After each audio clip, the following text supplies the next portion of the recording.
Oh, Marlon Nash. Same setup, I guess. Need something. We should have shotguns for this. Random ass movie reviews with Dennis and Nate.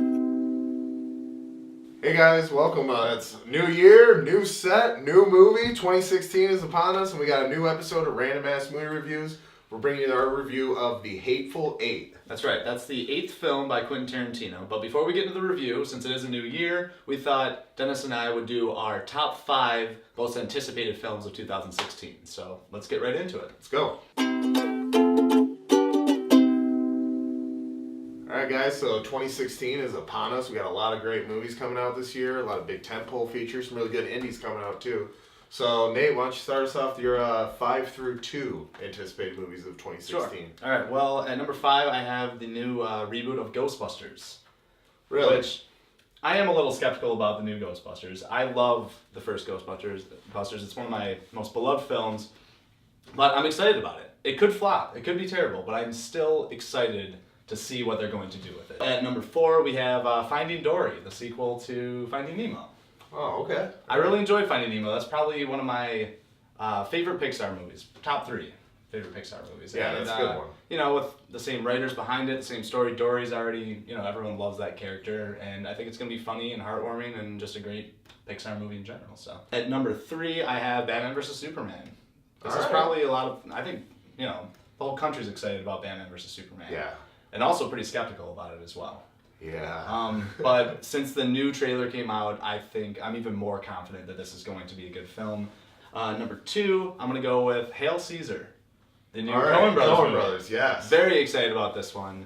Obviously being number 2, the cast looks fantastic, and it just looks like classic Coen Brothers. Great directing, great acting, all that good stuff. It's going to be good. So, but before my number 1, let's hear your 5 through 2. Coming in at number 5, I have The Nice Guys. This is new feature written and directed by Shane Black. He directed Iron Man 3, the underwatched and underappreciated Kiss Kiss Bang Bang. Very good. Start Lethal Weapon and everything like that. I think, Russell Crowe, I think it's good for him to take a role where he's not being so serious. At number 4, this is a movie you and I talked about, during the whole pre-production and everything leading up to its filming right now. The Disaster Artist. Oh yeah. Yeah, yes. This is an account of the making of The Room, which is the Tommy Wiseau just trash piece, so terrible. It's a great movie. Check it out if you're one of those people who can appreciate. It's fantastically terrible. At number 3, it might just be still living off the excitement of Force Awakens. Star Wars story Rogue One.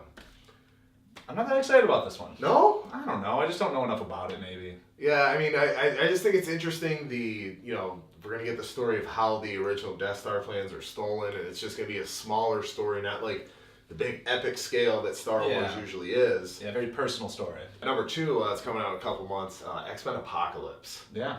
Okay. Yeah, I'm really excited. And Bryan Singer's back again. He came back for Days of Future Past, and it just shows this guy knows the story, these characters, and he knows how to put it on screen really well. So how about number 1? What's the one you're really dying to see this year? I know that you're not as excited, but I'm super excited about Captain America Civil War. I loved Captain America, the first one, the first Avenger. That was, I don't know. I just thought it was this little hidden gem. I love that it was set in the 40s, during the Nazi times. I loved the creation of Captain America, and then I thought Winter Soldier was even better. It was amazing. Winter Soldier was one of my favorite of the Marvel Universe movies, and I think this one is just following in those footsteps, and I think it's going to be fantastic. Yeah, I'm not as pumped about it. I like the Marvel movies, just fine and everything. I did not like the first Captain America, which is why I didn't go see Winter Soldier, which was a dumb idea, because I saw it later. It was awesome. Yeah, super awesome. I thought that Winter Soldier was one of the best villains in the Marvel Universe. Such a cool villain. Yeah, and I do like the idea of Captain America and Iron Man going against each other. Yeah. But I feel we're going to get the bigger matchup a few months earlier with my number 1, and that is Batman v Superman: Dawn of Justice. I've said on the show before how I'm a huge Star Wars fan. The only thing I'm a bigger fan of in Star Wars is Batman. Yeah. So anytime anything with Batman coming up, I'm always pumped for it. And I'm finally glad that they're telling this story, because they draw a lot off of The Dark Knight Returns, which is one of my favorite Batman comics of all time. Great Probably novel. the best. Yeah, Frank Miller. I would say so. Yeah. It is. And it does. It looks very similar. There's even images in the trailer that look like the comic. Yeah, like stills yeah, pulled exactly. off the page, for but sure. You're fully confident. You're just like so confident in that. I'm not. That's the one I'm more Most excited curious. about, Yeah, yeah. I'm more excited and more curious about. And Dennis, why don't you start us off? I really like this movie. I mean, I'm a huge Tarantino fan in general. And this movie was pure Tarantino through and through. Really dialogue heavy, great characters, compelling story, just, everything that you loved about his movies. This movie has it. And I just thought that, it was really interesting mystery. Like, the best description I read of it was actually from Tarantino himself. And he said that the movie is like The Thing meets Reservoir Dogs. And I thought that was the perfect description because that's what this movie is. It's a good mystery. And what did you think? I love the movie. I thought it was fantastic. I'm on board with classic Tarantino. Great dialogue, really well written. The settings, I would say he really took advantage of the landscape in this one. It is beautifully shot. The mountains, the snow, everything. He did the Panavision 70mm. You can just see the level of detail he took and the old school filmmaking that it was. And let's just talk about the performances for a minute. Who do you think stood out? Well, walking in this movie, there was a lot of buzz behind Jennifer Jason Leigh and Kurt Russell, and well deserved too. They were both great in this movie. Yeah. But for me, I gotta say the one I was most impressed with was Samuel L. Jackson. Definitely. I mean, it's the first time we've seen him at the forefront of a Tarantino movie in a long time, ever since Jackie Brown, really. And yeah, it's great. He just owns it. He's the character that you most sympathize with, I'd say, throughout the entire journey. And I thought he was great. Walton Goggins as Sheriff Chris Mannix, he was awesome too. Yeah, I like Tim Roth personally. Yeah. I think that you're right on Samuel L. Jackson just taking it. He was just so fantastic, and I would say he is the main character. Kurt Russell is sort of pinned as the main character in the trailers, things like that, but I think Samuel L. Jackson really took that as the main character, and a great return for Jennifer Jason Leigh. Oh yeah, she was amazing. She has these scars and this brutality on her that she wears like a badge of honor. She's like almost smiling at the audience through the whole film, and it's fantastic. I thought she played it perfectly. Let's talk about, do you have any gripes with it? Do you have anything that you...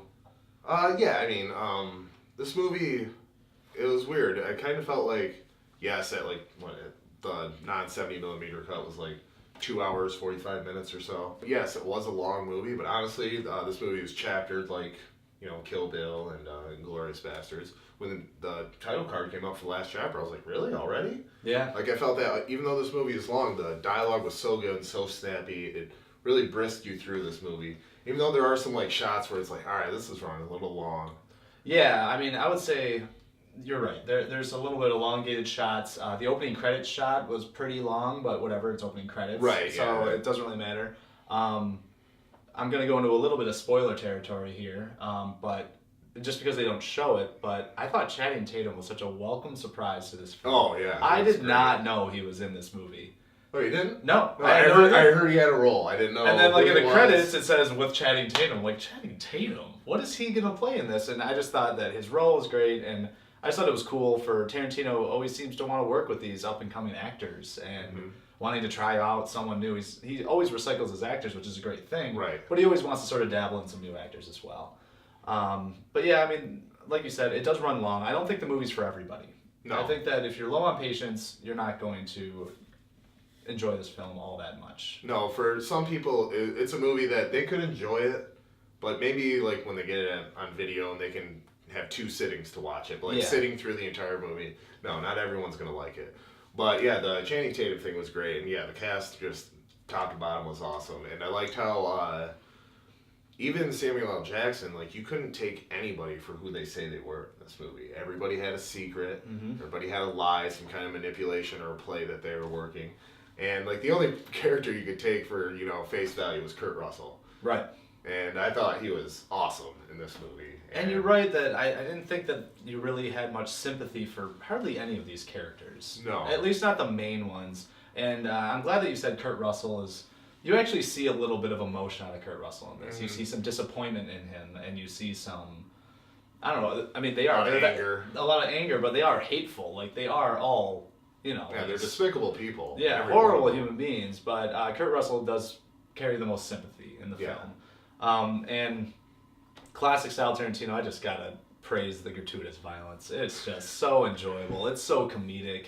Yeah. And so just ridiculous that. Right, but I think for this movie, it's just a tad out of place.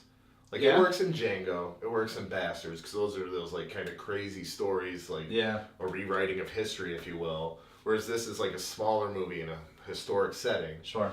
So I mean, even though I do love that, like when sorry to get into spoilery, but when one of the characters, I guess I'm not spoiling too much, gets shot and like half his face blows off, like I was like laughing, because that was the intention of the shot, but at the same time I was like, all right, that would work in Django, but. But do you think it was almost like it felt a little forced? That like No, it was just Tarantino being Tarantino. Yeah. So I was fine with it. Yeah. So, but all in all, I think we both enjoyed the movie. It was a great movie-going experience, very cinematic, and this guy can just pace the dialogue. He lets his actors take their time, and that's what I enjoy about his dialogue so much. Nothing seems rushed. Everyone just gets to take in the settings and the actions and the dialogue, and it's really well crafted. So it's one of those movies where the mystery is so good, and once everything's revealed, it's like you want to watch it again right away. Yeah, pick up all the clues and little subtle hints. Very satisfying. So put a number on it. What do you think's your score for this one? I'm gonna go with 8 out of 10 nooses.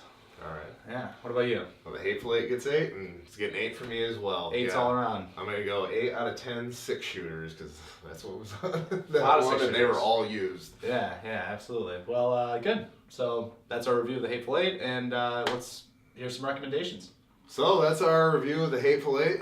Be sure to leave your comments on what you thought of it and your top 5 most anticipated movies for 2016. And as always, our full reviews are written down in the links below, so be sure to check those out. Yep. But before we leave you, we actually got some random-ass warnings. Stay away from these movies. Nate, what do you got?